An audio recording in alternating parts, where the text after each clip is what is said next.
Hello, everyone. This is your host, Carrie Logan at Master the Upper Rooms. I have a special guest today. It's Denise Dielwart, and she has created this amazing grief relief method.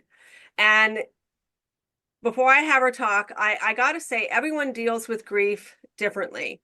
And when her first husband suddenly passed away, she tried many different methods, and none of them were working. And so she sought a path of healing that led to create the flow grief release method. And it's a transformative approach to move through grief with grace and ease. And I think that's what's really, really important because everyone has their own journey, and you do need to handle grief with grace and ease. She has 15 years of experience in doing this, and she's guided thousands of people to reclaim their lives from grief using her unique method. So everyone, I wanted to welcome Denise here to the show. So how are you this lovely day, Denise? How are you doing? I'm, I'm fantastic. Kerry, thank you so much for having me here and allowing me and giving me the opportunity to talk about an often overlooked subject of loss and death and grief. Um, Because people don't like to talk about it. oh, we don't because it's like, oh, I'm not going to die. I don't want to talk about that. But we have to bring it out to the open because if we don't, how do we know how to deal with it when it happens to us? Yes. Well, and the thing is too is, and not only just happens to us, it happens to your children and the grandchildren and the coworkers and everyone what that was in that person's inner circle. It impacts everybody differently. And when you can get the support that you need going through a grief process, it gives you the tools and resources to better support other people around you that are dealing with the same grief. Yeah. And when I lost my husband, right? But I didn't just lose my husband. When Martin died, my children lost their father. Yeah. My grandchildren lost their granddad. It doesn't just affect one person. So how we heal and how we move forward is so important on how others will heal and move forward. So how is your method different than what other things you tried doing? It's very different, very different. I tried therapy, I tried grief counseling, I tried grief groups, I tried books, I tried the lot. Nothing was helping because it's all talk therapy. Right. We cannot talk our way through grief because what happens is we just keep repeating our story over and over and over again. And with grief and loss, it's the sad story of how we lost our loved one, Yeah. what happened, how they died, how we're feeling. And all that does is cements it becomes a habit. It becomes what we are, and that's when we become the victim of our grief. So what I like to do and say to my clients is we need to scratch that record. Now, how do we scratch that record? We draw a line in the sand and say that's our story of what was. Now we need to move forward. Now that sounds so simple. Yeah, I'll just move forward. It's not that easy. I know it's not that easy. Because we have all our emotions that come into it. And we think that by keeping busy, we're going to be okay, that by waiting for time, it'll eventually get better. Then we are told to go through the 5 stages of grief. And that's the biggest myth. The 5 stages of grief was never intended for anybody that lost a loved one. Yeah. It was intended, Elizabeth Kubler-Ross wrote it for someone that was diagnosed with a terminal illness and the stages that they go through. But it's been widely accepted that's grief. We've got to go through those 5 stages, and we don't because grief is different for everybody. Yes, it is. So what makes me so different is we work on getting into what are you feeling. That's the first step of the flow method. We have to acknowledge what we're feeling. What are we feeling? Yeah, we're feeling sad. Okay, but what is beneath that sadness? Yes, because then beneath that sadness, someone can be angry that that person left them. Yeah. They could be bitter because that person left them. They could have resentment. They could have unresolved issues or unresolved trauma. And sometimes some people, with that anger, is they have all these unresolved emotions and memories that never got processed. And so it's kind of like that grief can bring it all up to the surface and they don't know what to do. Yeah, yeah. And they don't recognize that it's being brought up to the surface. They just have, because we can't, 9 times out of 10, we can't verbalize our emotions or how we're feeling. We just feel crap. We just feel, ugh, I feel terrible today. I Right. feel sad. But is it really sadness, or is it guilt, or is it something from even your childhood that has come up? Because grief puts a magnifying glass over your life. Yeah. The loss of a loved one, suddenly you are vulnerable, you are exposed, you've got all of this happening, and emotions come up to the surface. It just rises. Like, where did that come from?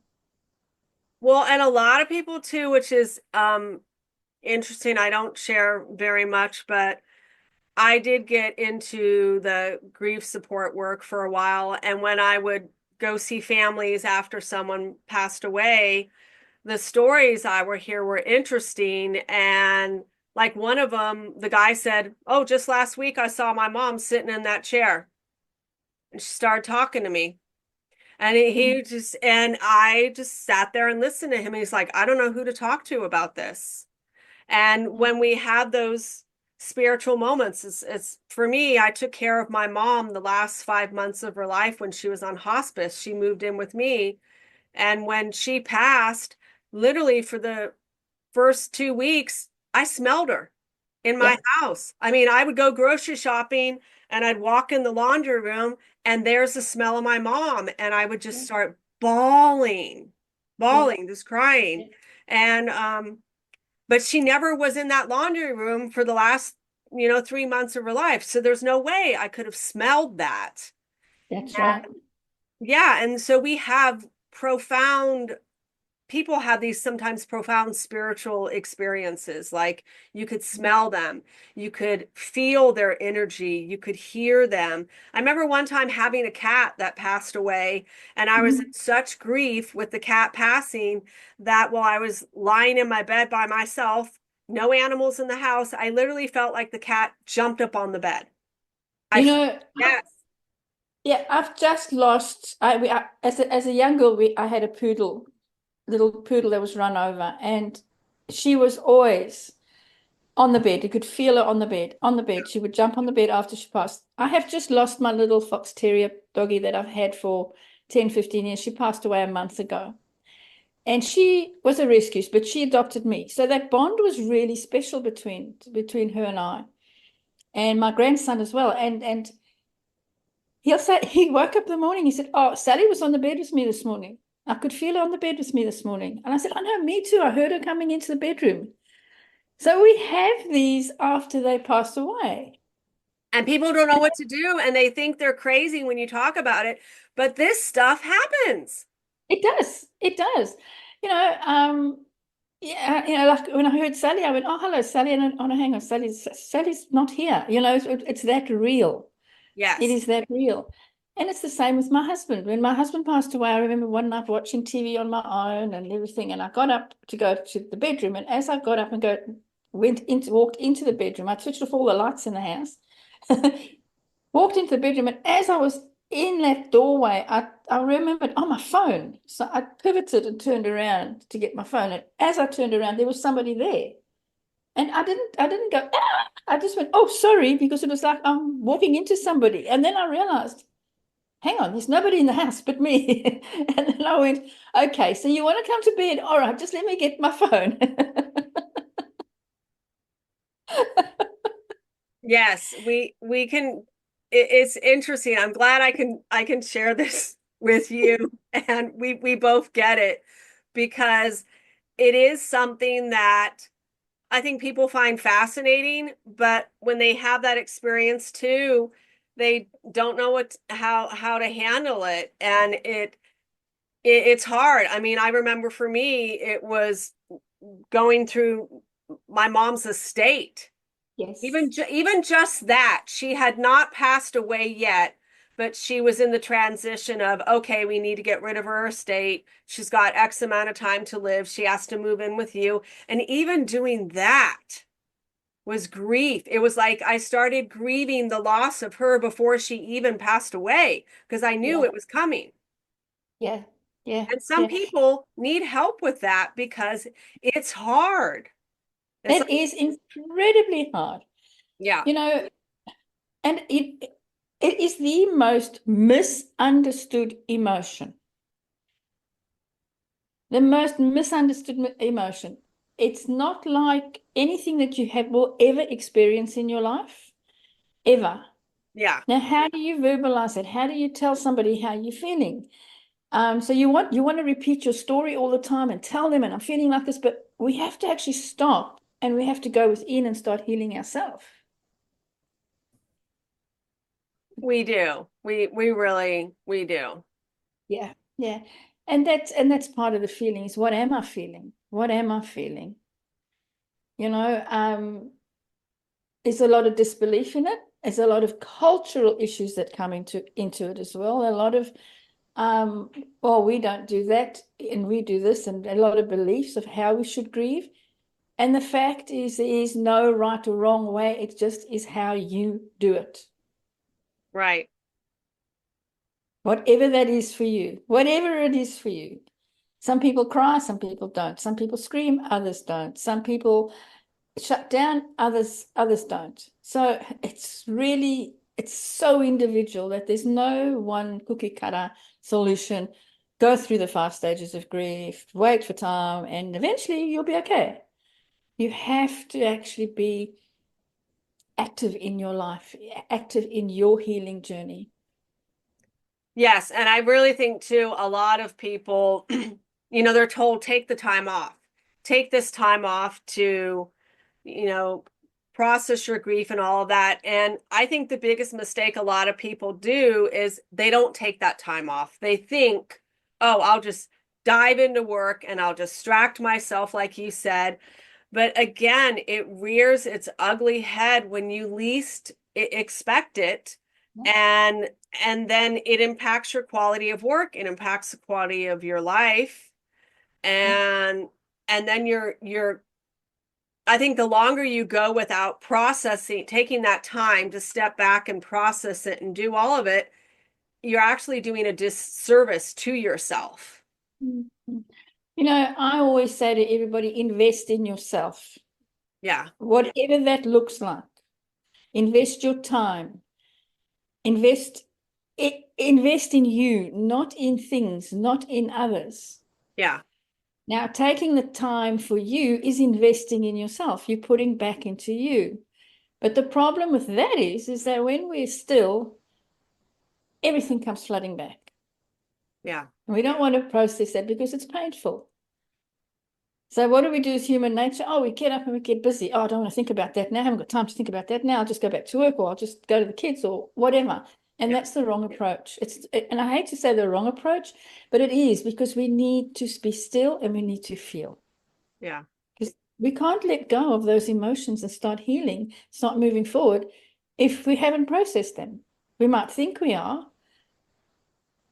but then we get all the complications of complicated grief and unresolved grief because, like you said, it comes up later. It's just bubbles beneath the surface. And I don't know why this just popped up in my head too, but sometimes when people do take that time for the grief and process, there are some people out there that could think that you're being selfish. When in reality, I see you laughing.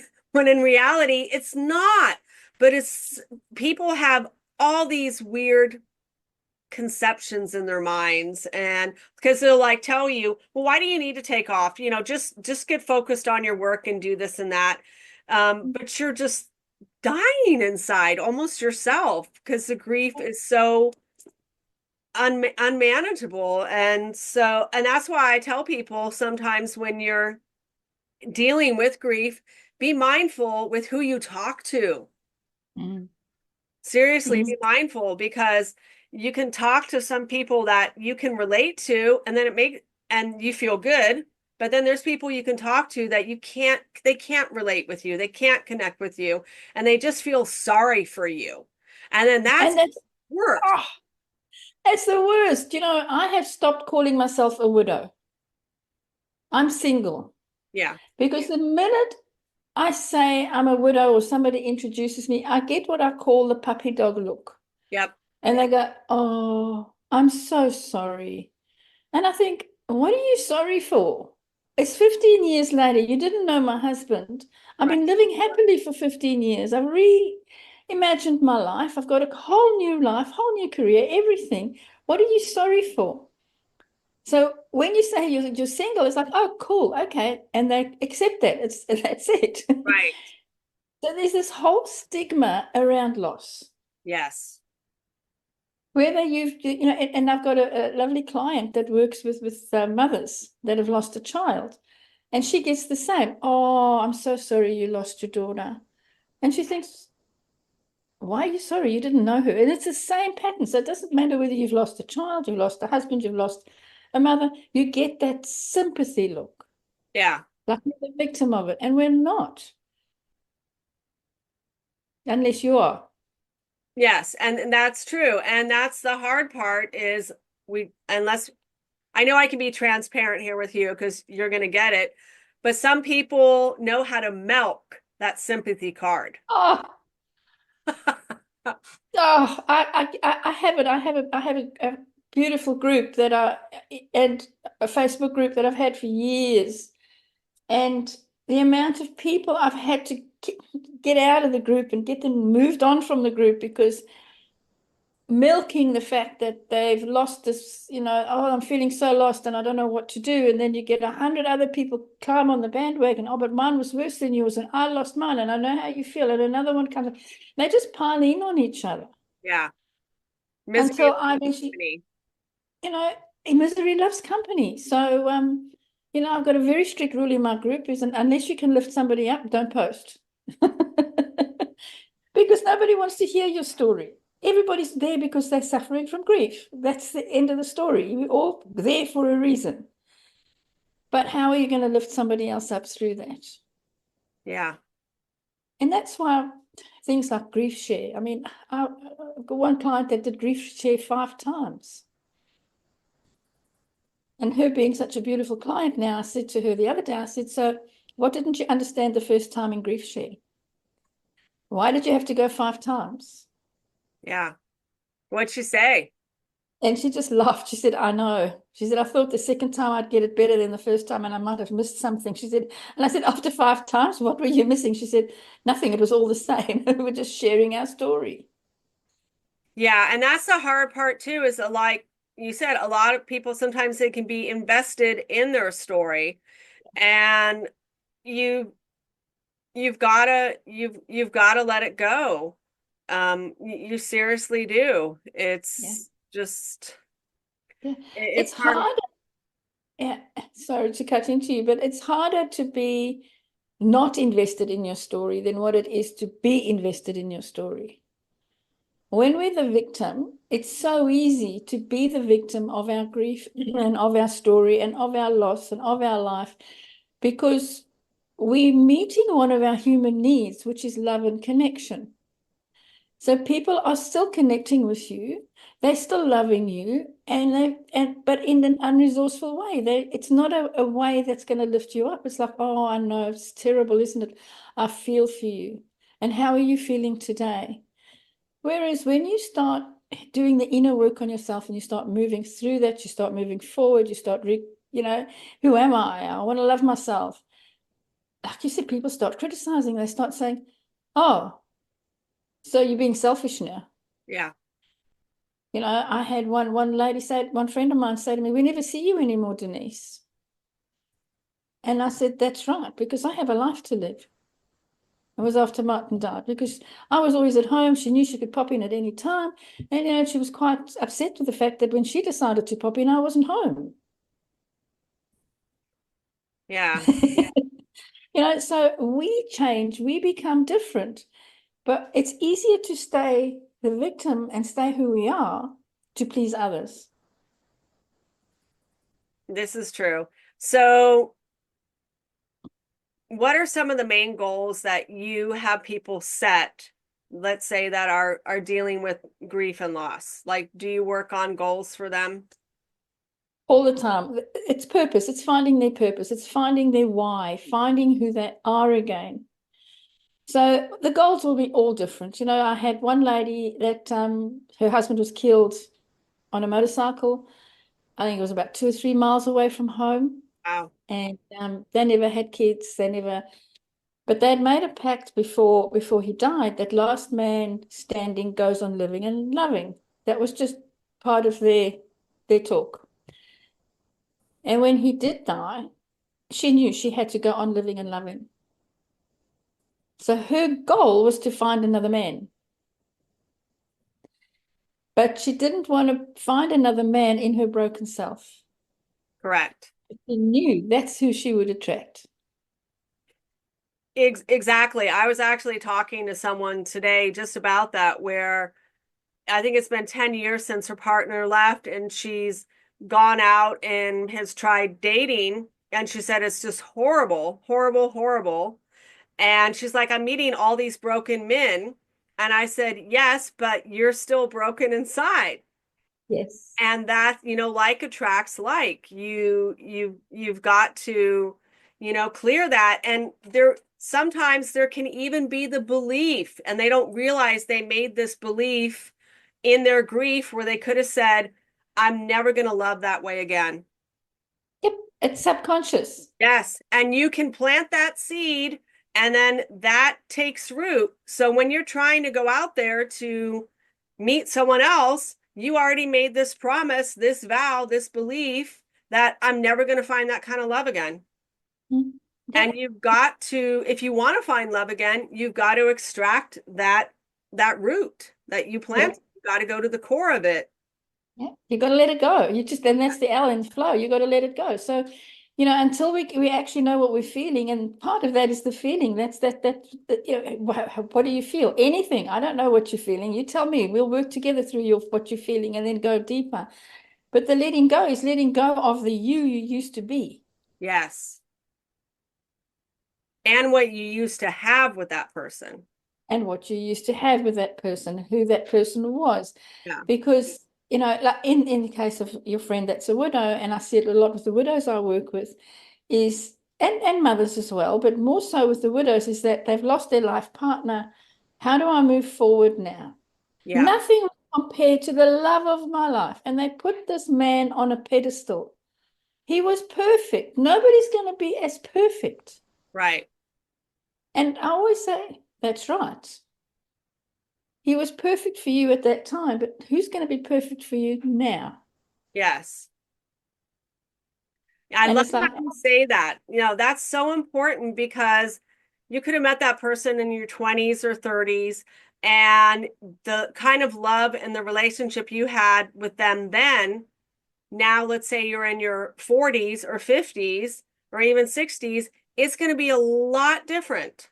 yeah, Way, way different. yeah, exactly, spot on.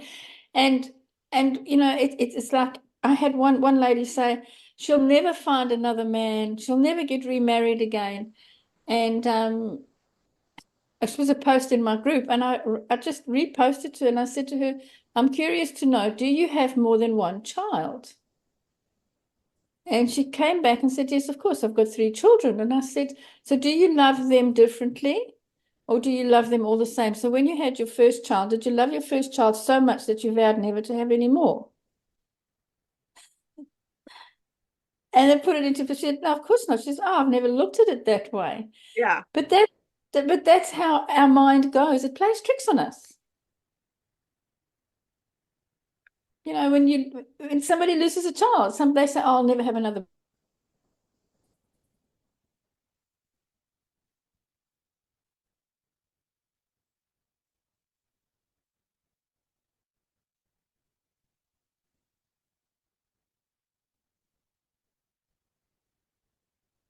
You just froze, and I didn't Yes, hear anything you just said. It you froze as well. I know it says You froze. It says on my screen, it just popped away. Your internet connection's unstable. So what didn't you, where did we get up to? Yes.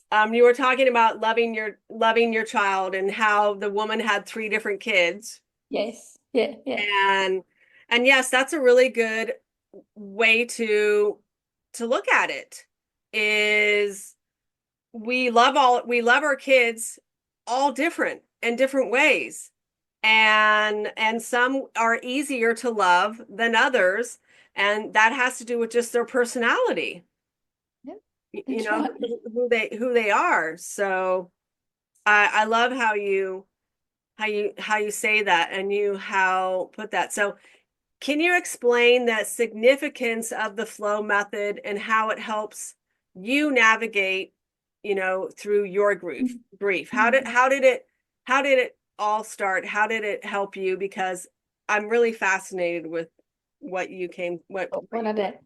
Yeah. So the flow method is a method that I created out of my grief healing journey. After I couldn't get help and I was seeing this one and that one and everything else, I actually knew I needed to heal myself. I needed to heal me.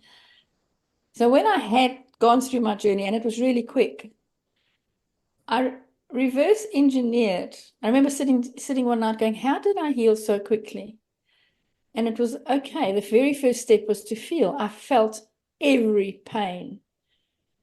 I gave myself permission to just be in that pain, be in that grief, be in that pit, be down in the bottom of that pit, scream. I used to scream into my steering wheel while I'm driving. Get out of town and you're on the open road, and I would just scream and scream and scream and scream. I had to let that out.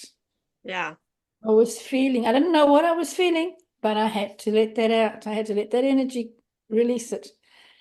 I used to sit in my walk-in closet and I used to just rock in a fetal position, screaming, crying. What was I doing? I was letting my body release what it needed to release. Yeah. So that's the feel. We have to feel. That's the first step.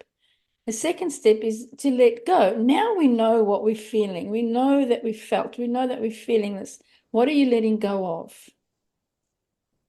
You're letting go of the pain. You're letting go of that emotion. You're creating that, let it go. Now you've got a void there. So what do we need to do? We need to overcome. Now we can start overcoming. That's the O. How are you going to overcome? You're going to learn to love yourself. You're going to learn to rediscover yourself. You're going to learn, who am I? What do I want for me? What does my life look like now? And the W is for whole.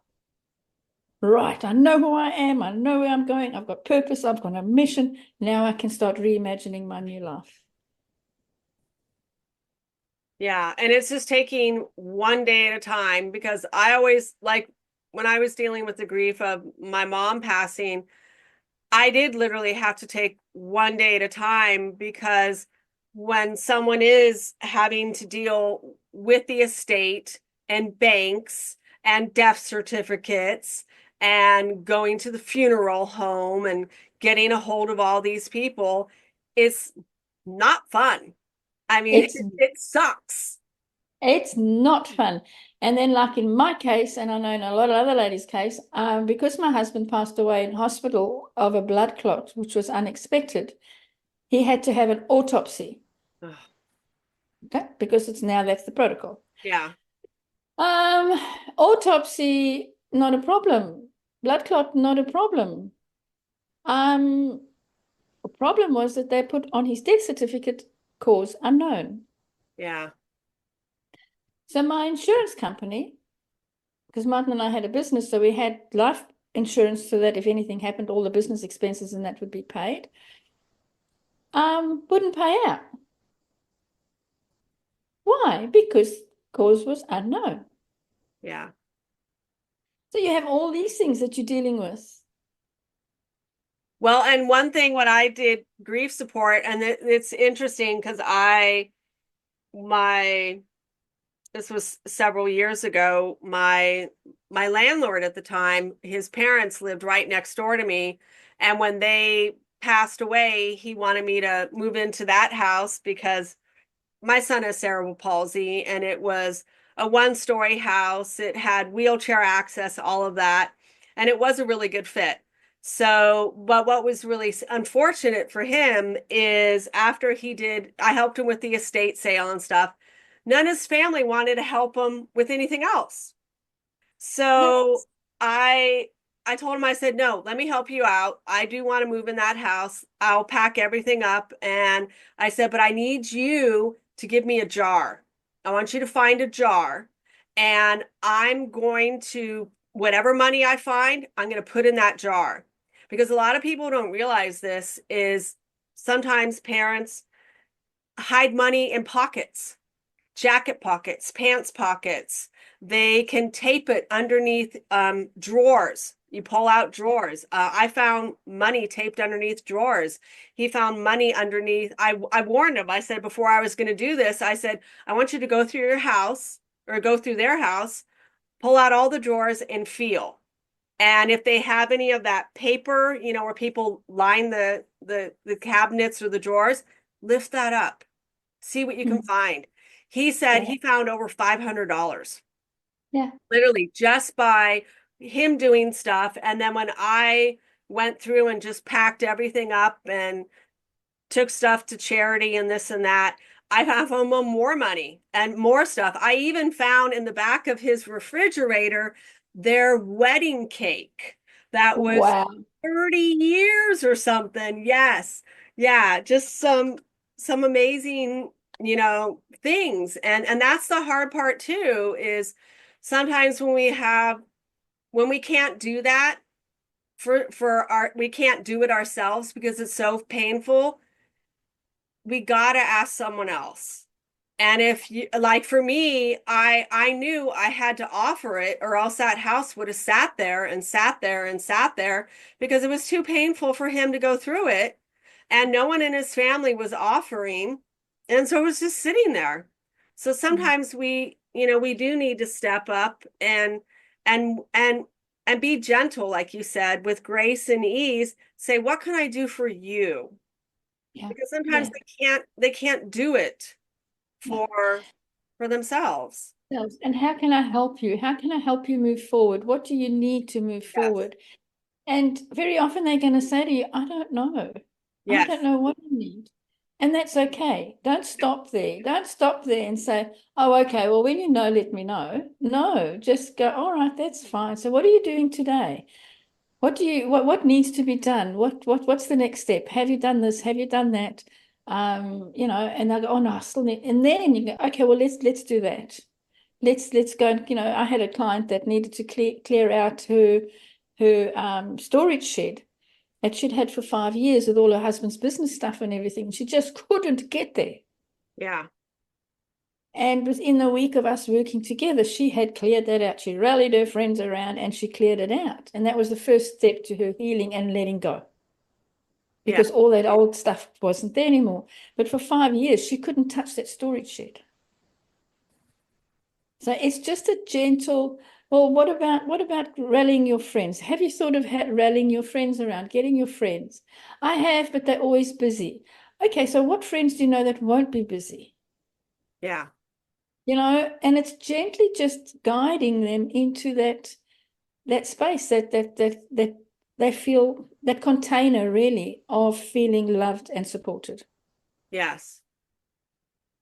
No, that's so true because, like, for example, my husband was just telling me, and I know his mother passed away. I think about maybe five. I think about 5 years ago, she Mhm. passed away, and he said his two other sisters and him went through the place, and he took this, she took that, and another one took whatever no one else wanted and just stored in her garage.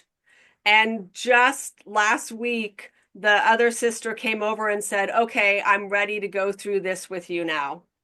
Yeah, Yeah, because just like you said, it took 5 years to get to that point where it's like, okay, I can now deal with mom's stuff. yeah, It was too painful. Yeah, yeah.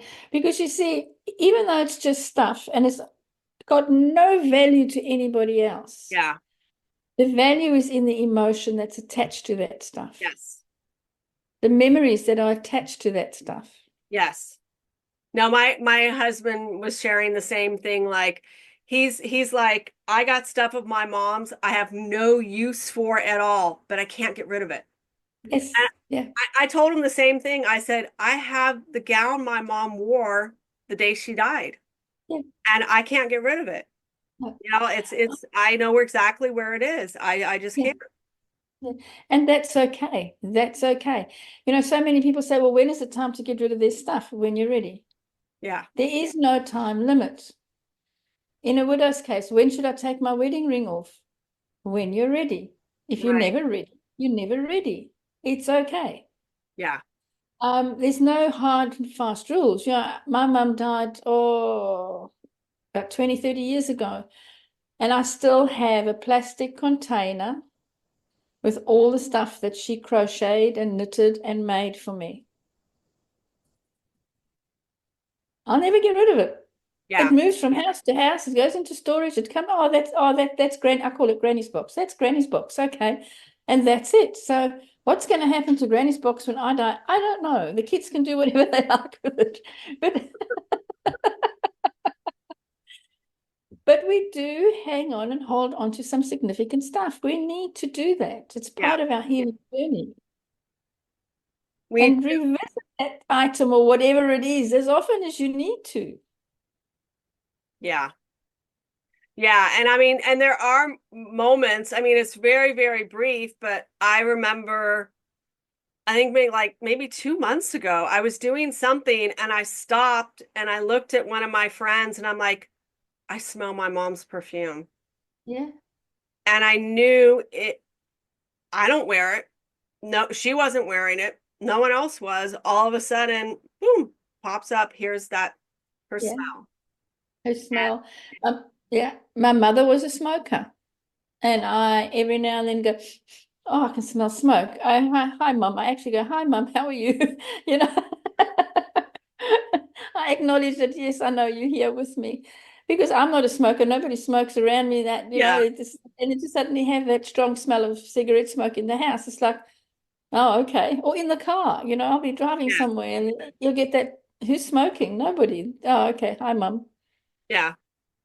Yeah, it's her way of letting me know, okay, I'm here with you. Because they never, if I can say anything to anybody listening to this, they never disappear. No, they They don't. just change form. They change form. They they're just in another realm. That's all. They're that close to you. They're just a thought away. Just a thought away. I'll share a really cool story with you that I think a lot of people will find fascinating. My grandparents have passed away, and my son has never met them. I really never mentioned their names before to him either, which is interesting. So one night I was in bed and I was really struggling with what I was dealing with in life. And I was praying to them, calling upon my ancestors. And I called upon Edith and Frankie.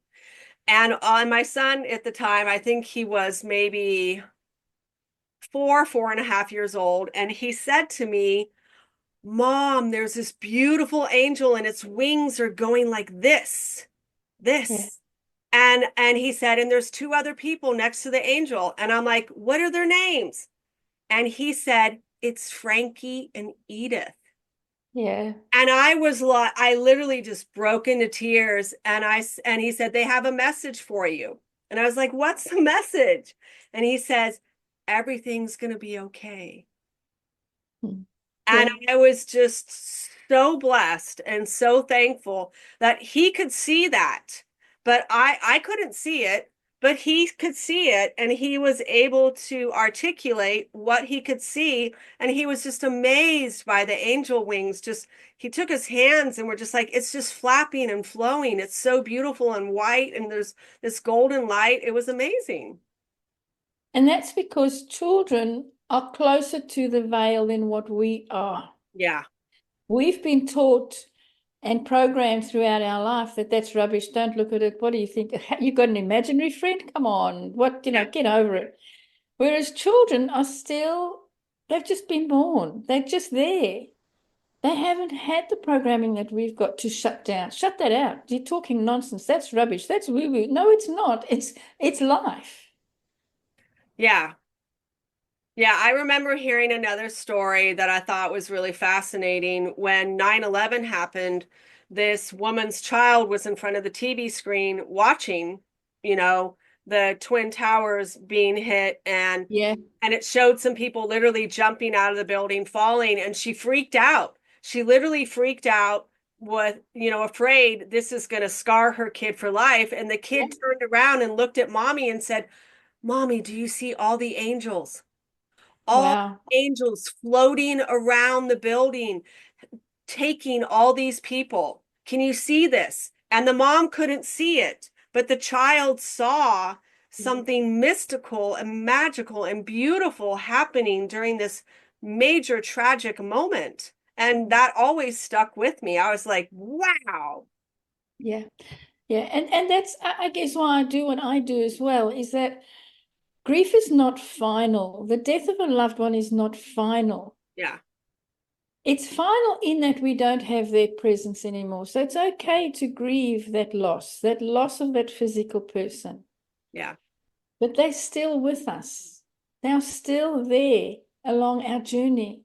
All you got to do is think about them, or I will put Spotify on, for example, and I'll just play random, and suddenly one of Martin's favorite songs will come on, or my mum's song, or my dad's song, or it's like those are the messages. Feathers. Do you find feathers everywhere? yeah. Be I had one aware. lady that would see a bald eagle all the time, and that was her dad's favorite bird, and he accidentally died. And she would say every time I saw a bald eagle, and she lives up in British Columbia, she in Canada, and she was like, I know that's my dad. And Yeah, I'll share this one story that was so fascinating. When I was working with her, she had so much grief and wanted a sign from him. And I said, "Oh, you'll get a sign. You have to ask. Please give me a sign. I'm hurting. I love you. Give me a sign." And she said she was vacuuming her house and she picked up a magazine. And you know how they stuff magazines sometimes with like advertisements? And this yeah, advertisement came out for a locket. And on the engraving, it said, "I am always with you, no matter where you are or what you do, or, like even if I'm not here, I'm always with you. I love you. I'm watching over you." And she took a picture, literally a picture of that yeah. article, and the advertisement said, "I got my confirmation." Yep, yeah. Because they are always with us, always. Yeah, Um, you know, we block them out because we close up. And if we are closed and we in so much grief, they can't get through to us. correct. And that's when we believe, oh, life is so bad and it's so hectic and he's never here, he's never got a sign. I've never got a sign. Well, what are you doing to never get a sign? Are you opening yourself up to the possibility? Yeah. It has to be open. We can't be closed. If we close, it's like having an open door or a closed door. Same, same, same, same. Your door's open or your door's closed. No, I hear you. I remember once working with a gentleman that he couldn't sleep anymore once his wife passed away. And I said, "Well, what if I make a process for you where when you lie in bed and you have a pillow next to you, that can be her. How about that?" And when we did the process, he literally sat in this chair here. At the end of the process, he said, "She was here. I smelled her. I could feel her." He was blown away. She's like, she literally was transformed in this room. And at first, it was a little hard for him because he was, I'd say, mystified. Yeah. When he took the recording and went home and listened to it, he's like, I still get to lie next to her. And Mm. when I'm struggling, I know she's there for me. And Yeah. it just made his his loss, his grief so much better because that's another thing a lot of people don't talk about is your quality of sleep. How's it going to impact your sleep? You slept next to that person for what? 20 years, 25, 30. Yeah. Sleep is something, and eating, sleeping and eating. Yes. I lost so much weight. I lost like 10 kilos in about 5 days. The weight just, Yeah. because the stress, the not sleeping, couldn't go to sleep.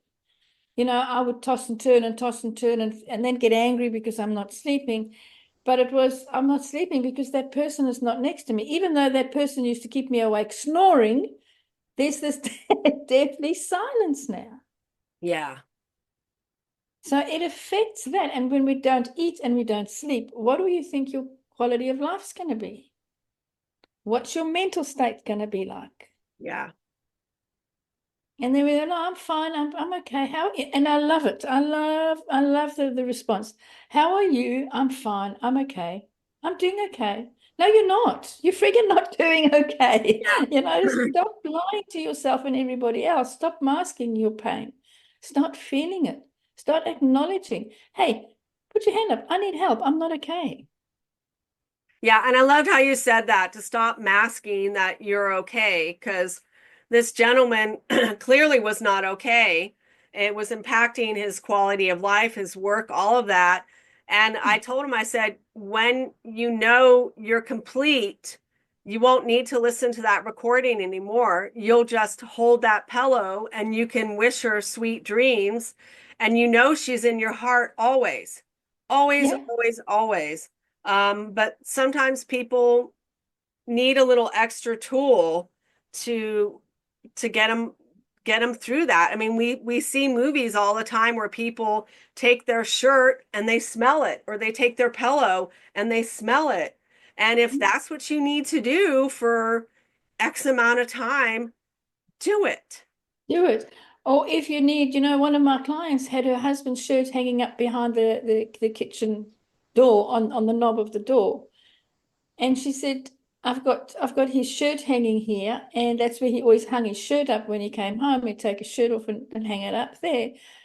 And she said, is it wrong for me to still have it there? And I said, of course not. Oh yeah, I would wear Have it it.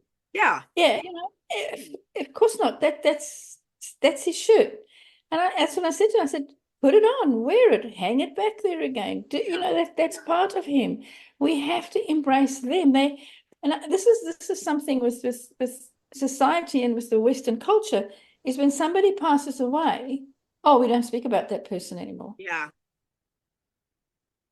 I don't know how to speak to you about it. And I have, everybody has that, whether it's a child, a mother. They say, how are you doing? How are you? Well, I'm okay, but I'm missing my mum or my dad or my daughter or my husband. And then they change the subject. I know it's hard, but you really got to look after yourself. It's not about that. It's about the person you want to speak about. It's all we want to do is speak about that person, Right. but nobody else does because they're too scared that it's going to upset you. Yeah, or they don't want to make you cry, and then they don't know how to handle you crying. Yeah. Now I've upset you. Now what do I Right. say to her? Oh my God, now she's crying. Oh no, what did I say wrong? No, you didn't say anything wrong. Maybe I needed to cry. Maybe I needed Right. to feel that. Yes. No, I love how you said that because a lot of times when a person does start crying, it means they still haven't processed their grief. They've been Yeah. stuffing it down. And you're Yeah. just the one person that allowed them to take crack it open, back open and let it out. And that's such a good point because that could be 15, 20, 30 years later. It doesn't mean that because I've worked with people that have had tragedy happen and have lost children or lost their husband, and it might be 10, 15 years later. The minute we get onto a call and I start asking questions, they're just into tears. Yeah. And then they apologize. Oh no, I'm so sorry. I shouldn't be crying. It's been so long. Stop apologizing. Cry. Feel it. Yeah. Because they want to shut it down. Because that's what all they know what to do is when this emotion comes up, they just shut it down. Or it could have been what they were taught to do. Yeah, because a lot of times people are taught that vulnerable, being vulnerable or crying is a sign of weakness. Well, and yeah, especially with men, don't be a baby. yeah. Don't be like Come a on, man. girl. Don't be a Yeah, sissy. Don't be, yeah, yeah, yeah, yeah. Come on, be strong. You're a man. Men don't right. cry. Come on. Whereas a man needs to cry. I remember with my son, he was very stoic and he wanted to look after me. And it must have been about 18 months, 2 years after Martin passed away. I found him standing outside under the carport, just staring into the space. And I walked up to him and I just stood next to him, also just started staring at nothing. And I just said to him, I know it's tough, hey? It's shit without dad. And that was just the trigger. He just broke down. Yeah, And that ended up with him crying and me crying and just a crying fest. But that was a healing moment because I gave him the space to actually just be, be in his emotions and not judge and say, come on, let's go inside, let's, whatever. It was just like, yeah, it's shit, isn't it? And that's it. Because that's what it is.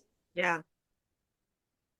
And that's a beautiful thing because there's moments where it just can paralyze us. Yeah. We can just totally get lost in this void and we don't know what to do or how to even talk or eat or sleep or process or anything. It's hard, and sometimes we can also feel guilty about it. Let's say if there was an accident, and sometimes people think, well, maybe if I would have done this, dad wouldn't have gotten that accident. Or Yeah. maybe, yeah, there's all these other kind of scenarios people can, spin in their head, and all that Survivors, garbage has to get cleared. absolutely. And survivor's guilt Yes. of talking about an accident. I had a client that was driving a car and the car got into an accident and her child was killed. Yeah. Only we didn't do that and I didn't go down that road. The survivor's guilt was unbelievable. I killed my child. No, you didn't. So it's working through all those emotions that we keep playing over and over and over in our head. And if we don't, like I said, scratch the record and start building new beliefs, new way of being, that will be our lot till we die. Yeah. And along the way, we then manifest cancers, we manifest autoimmune diseases. Our body gets sicker and sicker and sicker because we are not healthy. Yes. Well, that's why I like to break it down as it's dis-ease. Yes. Yeah, your body's not in alignment. It's not, easy flowing. All of this, all those thoughts eventually pollute the body and do create disease within it. There's a wonderful book. I'm trying to remember who it's by. I actually did a book review on one of my blog posts, but it lines up with Louise Hay's book, Heal Your Body, where there's Yeah. always an emotional component to the diseases that we manifest in our bodies. Yeah. Yeah. Yeah. And we can heal ourselves. We really, really can. Absolutely. The body has the capacity to heal itself, but it all starts with our thinking, with how we speak to ourselves. You know, emotion is another one, is energy in motion. Person. Yeah, What are your emotions? It's not just, oh, that came out of nowhere. Nothing comes out of nowhere. There's a correct. thought behind that. What were you thinking? What were you doing? What brought that up? It doesn't just materialize, but we think it does because we're so unconsciously going through our days and our emotions that we think these things just come out of nowhere. Yeah, And especially in grief, when we're taught and we just, carry on, you'll be okay, just wait for time. And that's what your therapist is telling you. It's okay, tell me your story, just wait for time. Are you only 6 months in? Oh, you've still got a long time to go. Those are all self-fulfilling prophecies. Yeah, and You know, sometimes people don't like to hear that. Well, you got 6 more months to process your grief, and a person can get mad, like, I don't want 6 more months. I want to heal now. and that was me. That was me. My psychologist, and I'd never been for counseling or anything, but my kids said I had to go because I was forgetting things, and I had, but which I now know is a thing. I didn't know was a thing, was widow brain or widow fog. I Right. didn't know was a thing. Um, she said to me, she said, I said to her, how long am I still going to be like this? And she said, Denise, you've just lost your husband. Now, this was about 6 months in. And I said, yeah. And she said, that's major. She said, that's a major deal. You've lost your husband. And I went, yeah. And she said, it's going to take you at least 5 to 7 years because you have to go through the stages. You have to wait for time. You give yourself time. But thank goodness she said that because that really woke me up to like, whoa, I'm not doing that. Yeah. I don't want to feel like this for 5 to 7 years. Yeah, I don't.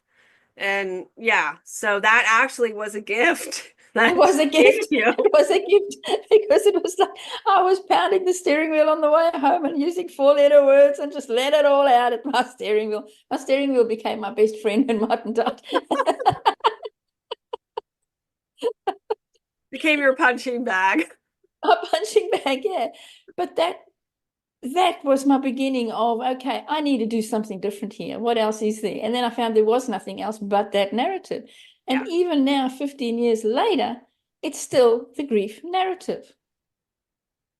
You hear it all the time. Yeah. It takes time. What is it?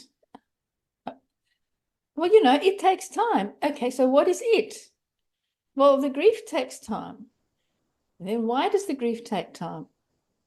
And then, they swing it around. Do you realize that it is actually you? Yeah.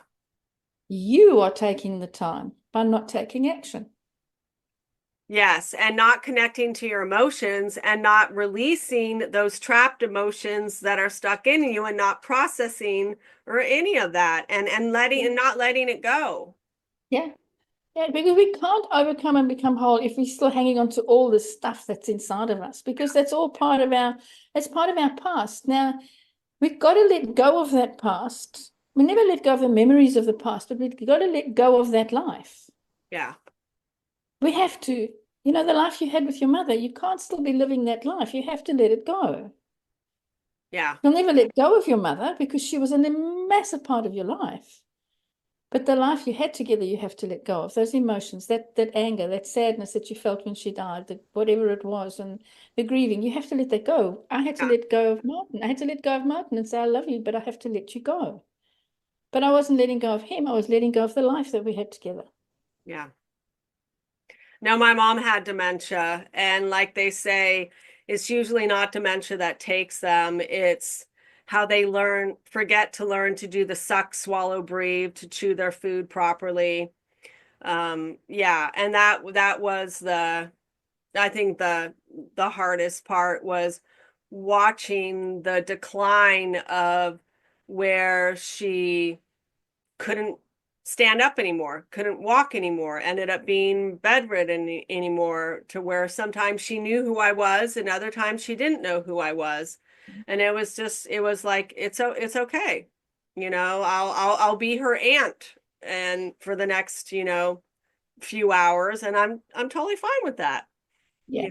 And and I I found watching a lot of rerun shows with her was so interesting, because to her it was always new and fresh, new and fresh.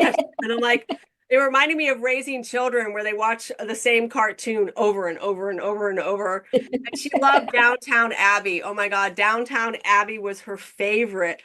I I I swear it was, I mean, you put that on and she was just like, oh, I wonder what's going to happen to them. Oh, did you see that? And I'm thinking to myself, we just watched that the other day.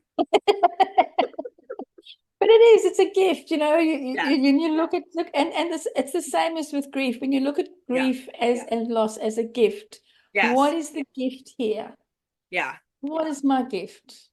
There's always a gift. Yeah. Look for it. Your gift is the fun of watching your mum having an amazing time every time she watches the same episode. Well, There's the gift. I know the gift I gave her was, That's right. You know, I look at my little doggie that I've just lost, okay? I took her to the vet because she woke up in the morning. She was 12 years old. She had cancerous lumps underneath her that I'd been nursing for the last 2 years. Took her to the vet, and the vet took one look at her and said, "We're going to have to put her down. She's not going to make it." And my grandson and I looked at each other and we went, "No, we're not going to put her down. Do you have any painkillers?" And the vet said, "There's no point for painkillers. No point. Not going to help." And we just stood there. So he did. He gave her an injection and then proceeded to tell us that don't think that this is going to save her. We knew that. yeah, But that was on the Monday. On the Tuesday, we picked her up on the Monday and the Tuesday, and she passed away in my grandson's arms in the middle of my bed with us both stroking her, saying, "It's okay, you can go now." yeah, She didn't die with an injection in a hostile place. So I know what you're saying with your mum. It's that loving them till they are no longer. And that's such a gift. It's a gift to you as well. oh yeah, yeah. Yeah. It's I a saw her beautiful, take her last breath. I mean, yeah, yeah, yeah. How yeah, many people get to see that? They don't. They get called by the hospital, like I was, to say, "Well, your husband had died." yeah, I yeah, wasn't with him, yeah, you know. Yeah.